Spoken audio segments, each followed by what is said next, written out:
Welcome to বিদ্যাঙ্গন। আসসালামু আলাইকুম ওয়া রাহমাতুল্লাহ। তোমরা কেমন আছো সবাই? আশা করি অনেক ভালো আছো। লাস্ট ভিডিওতে আমরা সাফিক্স প্রিফিক্সের রুলস নিয়ে আলোচনা করেছিলাম।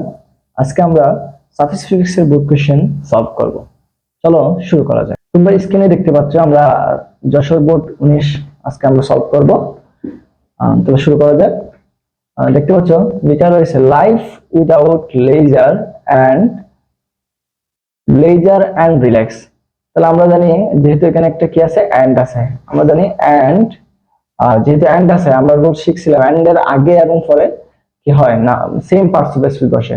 আমরা দেখতে পাচ্ছি লেজার, এই লেজার শব্দটা হচ্ছে আমাদের নাউন, যেহেতু শব্দ শেষে ইউ আর ই আছে তাহলে এটা কি হবে নাউন।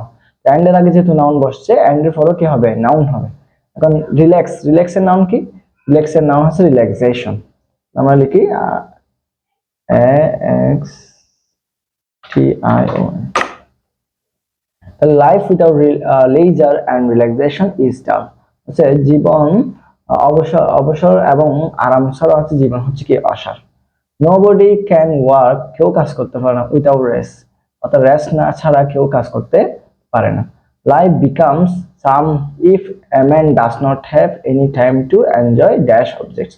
অর্থাৎ এখানে বোঝাচ্ছে যে জীবন কি হয়ে যাবে অসার হয়ে যাবে, অসুন্দর হয়ে যাবে যদি কারো প্রকৃতির সুন্দর সুন্দর বিষয় বস্তুগুলো উপভোগ করার কি না থাকে, সময় না থাকে। সরি, লাইফ বিকামস সাম, লাইফ বিকামসটা হচ্ছে আমাদেরকে এখানে লিঙ্কিং ভার্ব। বিকামসটা কি লিঙ্কিং ভার্ব। আমরা জানি লিঙ্কিং ভার্বের পর কি বসে অ্যাডজেক্টিভ বসে। এখন সাম অ্যাডজেক্টিভ দুইটা, সামফুল এবং সামলেস। এখানে আমাদের অর্থ অনুযায়ী বসাইতে হবে সামলেস, অর্থাৎ জীবন কি হয়ে যাবে অসুন্দর হয়ে যাবে, অসার হয়ে যাবে। তাহলে আমরা সামলেস লিখি, সামলেস। অর্থাৎ লিঙ্ক, এখানে রুলসটা কি হয়েছে লিঙ্কিং ভার্ব প্লাস অ্যাডজেক্টিভ।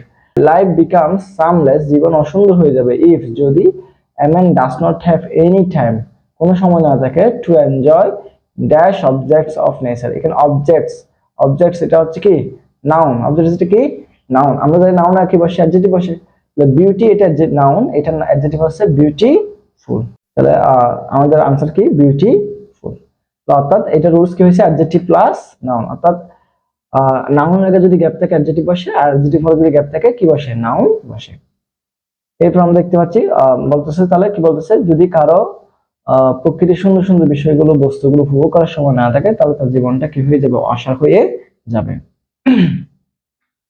এরপর মনোটনি ওয়ার্ক হাইন্ডার্স, ওয়ার্ক এটা কি নাউন, মনোটনি হচ্ছে একঘেয়েমি, তাহলে ওয়ার্ক এটা হচ্ছে কি নাউন। আমরা জানি নাউন আর কি বসে অ্যাডজেক্টিভ বসে। এখন মনোটনি অ্যাডজেক্টিভ হচ্ছে মনোটোনিয়াস, মনোটনি কি মনোটোনিয়াস একঘেয়েমি। তাহলে আমরা জানি শব্দ শেষে ও ইউএস যুক্ত করলে কি হয়ে যায় অ্যাডজেক্টিভ হয়ে যায়। তাহলে মনোটোনিয়াস ওয়ার্ক একঘেয়েমি কাজ, হাইন্ডার্স বাধাগ্রস্ত করে, দা স্মুথ অফ ওয়ার্ক।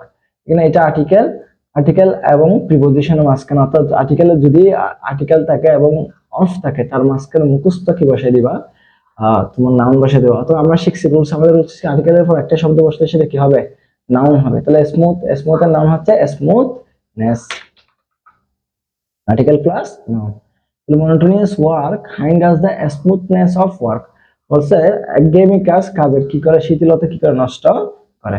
এরপর দেখো leisure new our spirit of work. তাহলে এখানে লেজারটা সাবজেক্ট, আমরা জানি সাবজেক্টের পরে কি লাগে ভার্ব লাগে, যেহেতু এখানে ভার্ব নাই তাহলে ভার্ব বসাইতে হবে। নিউ ভার্ব হচ্ছে ভার্ব বানানোর জন্য আমরা কিছু প্রিফিক্স আছে যেমন আর ই ইউ পি ই এন। তাহলে নিউর সাথে যদি আমরা আর ই লাগাই তাহলে এটা কি হয়ে যাবে ভার্ব হয়ে যাবে। তাহলে leisure renew our spirit of work, leisure অবসর আমাদের কাজ করে রিনিউ করে। এভরিবডি নোজ দ্যাট, প্রত্যেকে জানে ওয়ার্ক ইজ হার্ম। তাহলে ইসটা কি বার, ইসটা কি বার, তাহলে বার কি বসে নাউন সাবজেক্ট বসে। আমরা জানি সাবজেক্ট এগুলো কি হবে নাউন। এখন ওয়ার্ক এটাও কিন্তু নাউন, কিন্তু এটা একটা নাউন হচ্ছে over work. Over work is, তাহলে অতিরিক্ত কাজ, এখানে ওভার ওয়ার্ক বলতে অতিরিক্ত কাজ বোঝাচ্ছে। ওভার ওয়ার্ক ইজ হার্ম, তাহলে ইজটা হচ্ছে বিভার আবার, বিভার পর কি বসে অ্যাডজেক্টিভ বসে। হার্ম অ্যাডজেক্টিভ হচ্ছে দুইটা, হার্মফুল এবং হার্মলেস, অর্থাৎ বিভার শব্দ আর কি। তাহলে ও অতিরিক্ত কাজ কি হবে ক্ষতিকর হবে, তাহলে এখানে ক্ষতিকর ইংরেজি কি harmful.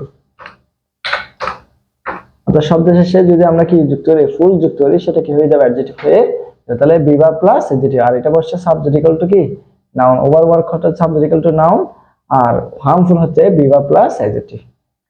Laser does not mean, লেজার মানে লেজার subject does not mean verb, এরপর লাগবে অবজেক্ট, অবজেক্ট ইকুয়াল টু কি আবারও নাউন হবে। আইডলের নাম হচ্ছে আইডলনেস। লেজার মানে হচ্ছে কি না অলসই এক জায়গায় বসে থাকা। ইট গিভস, সাবজেক্ট আবারও সাবজেক্ট, ইটটা সাবজেক্ট, গিভসটা হচ্ছে আমাদের ভার্ব, এরপর কি লাগবে অবজেক্ট, অবজেক্ট ইকুয়াল টু কি আবারও নাউন। তাহলে ফ্রেশ এর নাউন কি, ফ্রেশ এর নাম হচ্ছে ফ্রেশনেস। তো it gives freshness to our mind. এইভাবে যদি আমরা সাবস্টিটিউট করি তাহলে সহজে আমরা পাঁচে পাঁচ, সাবস্টিটিউটসে পাঁচে পাঁচ পাবো। আজকের ভিডিও এখানে শেষ করলাম, আমরা পরবর্তীতে আরেকটি বোর্ড কোশ্চেন নিয়ে আলোচনা করব। সবাইকে আমার চ্যানেলটি সাবস্ক্রাইব এবং লাইক শেয়ার করার জন্য অনুরোধ জানিয়ে আজকের ভিডিও এখানে শেষ করলাম। আসসালামু আলাইকুম।